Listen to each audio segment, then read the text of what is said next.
अल्लाहु अकबर जिंदाबाद जिंदाबाद जिंदाबाद जिंदाबाद भाईजान हुजूर किबला जिंदाबाद अल्लाहु अकबर लाइट জ্বালা দেব অন্ধকার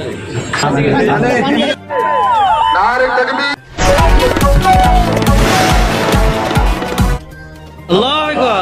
শুভ পবিত্র উদ্বোধন বলরামপুর মোজাদ্দেদ দিয়া জামে মসজিদের উন্নতিকল্পে সুহাদায়ে কারবালা স্মরণে সভা অনুষ্ঠিত হলো আজ তারিখ 28 জুলাই 2024 রবিবার পশ্চিম মেদিনীপুর জেলার চন্দ্রকোনা থানার 1 নম্বর লক্ষ্মীপুর গ্রাম পঞ্চায়েতের অন্তর্গত বলরামপুর গ্রামে। আপনারা দেখছেন পিবিএন বাংলা নিউজ। সভাপতি হিসেবে উপস্থিত ছিলেন আলভাজ পীরজাদা মহেবুল্লাহ হুসাইনি সাহেব, হরিণখোলা দরবার শরীফ।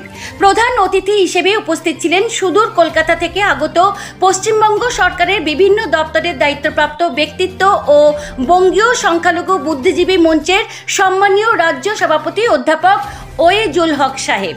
বিশেষ অতিথি হিসেবে উপস্থিত ছিলেন আলহাজ পীরজাদা এলোয়েতুল্লাহ হুসাইনি সাহেব, হরিণখোলা দরবার শরীফ। উপস্থিত ছিলেন বঙ্গীয় সংখ্যালঘু বুদ্ধিজীবী মঞ্চের রাজ্য সভানেত্রী মাননীয়া রুমি বেগম। এছাড়া উপস্থিত ছিলেন বিভিন্ন ওলামায়ে কেরামগণ ও বিশিষ্ট ব্যক্তিবর্গ।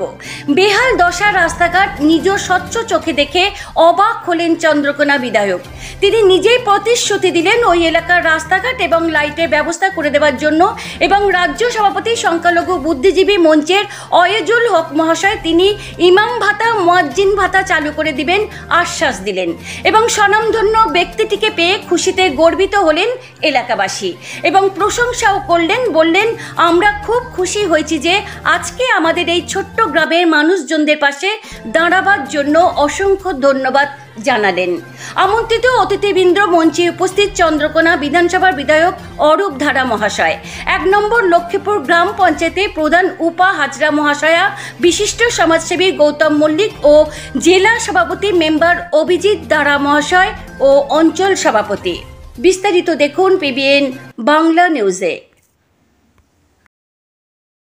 একটা এলাকা একটা যেহেতু একটা হিন্দু পল্লী আছে, এখানে ছোট্ট কম বসতিতে একটা মসজিদ হয়েছে। তো মসজিদ হয়ে আজকে দেখলাম আপনাকে পেয়ে এই এলাকার মানুষ বিরাট খুশি হয়েছে, কি বলবেন এই বিষয়ে? দেখুন, স্বাভাবিকভাবে আমি বললাম, শুনেছেন বক্তব্য, নামাজ পড়া গণতান্ত্রিক অধিকার, সংবিধান এই অধিকার দিয়েছে। স্বাভাবিকভাবে এই গ্রামেতে এখানে মসজিদ ছিল না, অনেক দূরে, আমি শুনলাম 5 কিলোমিটার দূরে গিয়ে নামাজ পড়তে হতো। তো আল্লাহ পাক নিশ্চিতভাবে মসজিদ কায়েম করেছেন, এটা খুবই আনন্দের বিষয়, গর্বের বিষয়।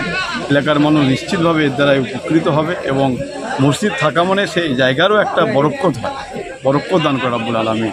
নামাজ হবে, দোয়া হবে, সব কিছু হবে। তো সব মিলিয়ে খুব ভালো লাগছে। আমার সঙ্গে এসেছে কলকাতা থেকে আমাদের সংখ্যালঘু সেলের সভাপতি, আমাদের এহতাসুল হক সিদ্দিকী সাহেব, আমার কলকাতা জেলার সভাপতি দেওয়ান আনিসুর রহমান সাহেব, সবাই এসেছেন।